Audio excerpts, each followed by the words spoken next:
ತನ್ನ ಸೌಂದರ್ಯ, ಬಣ್ಣ ಹಾಗೂ ನೃತ್ಯಕ್ಕೆ ಪ್ರಸಿದ್ಧಿಯಾದ ನವಿಲು ಭಾರತದ ಮತ್ತು ಆಗ್ನೇಯ ಏಷ್ಯಾದಲ್ಲಿ ಕಂಡುಬರುತ್ತವೆ. ನವಿಲನ್ನು ಸಾವಿರ ಕಣ್ಣುಳ್ಳ ಸಹಸ್ರಾಕ್ಷ, ಸಾಸಿರಗಣ್ಣ, ಮಯೂರ ಎಂದು ಕರೆಯುತ್ತಾರೆ.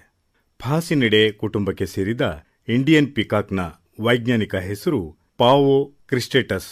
195ರಿಂದ 225 ಸೆಂಟಿಮೀಟರ್ ಉದ್ದ ಬೆಳೆಯುವ ನವಿಲು ಸರಾಸರಿ 5 ಕೆಜಿ ತೂಕವಿರುತ್ತವೆ.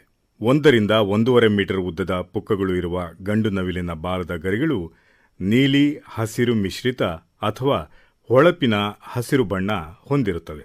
ನೀಳವಾದ ಉದ್ದನೆಯ ನೀಲಿ ಬಣ್ಣದ ಕೊರಳು, ಕುಸೂರಿ ಮಾಡಿದಂತಿರುವ ನೀಲಿ ಕಿರೀಟದ ಗುಚ್ಛ, ಕಣ್ಣಿನ ಮೇಲೆ ಕೆಳಗೆ ಬಿಳಿ ಪಟ್ಟೆ ಇದ್ದರೆ ಕಣ್ಣಿನ ಸುತ್ತಲೂ ನೀಲಿ ಪಟ್ಟಿ, ಎದೆಯ ಭಾಗದಲ್ಲಿ ನೀಲಿ ಹಸಿರು ಕಂದು ಬಣ್ಣಗಳಿವೆ.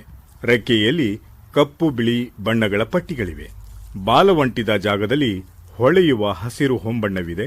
ಅದ್ಭುತ ವರ್ಣವಿನ್ಯಾಸದ ಪುಕ್ಕಗಳನ್ನು ಬೀಸಣಿಗೆಯ ರೀತಿ ಬಿಚ್ಚಿ ಗಂಡು ನವಿಲುಗಳು ಹೆಣ್ಣನ್ನು ಆಕರ್ಷಿಸಲು ನರ್ತಿಸುತ್ತವೆ.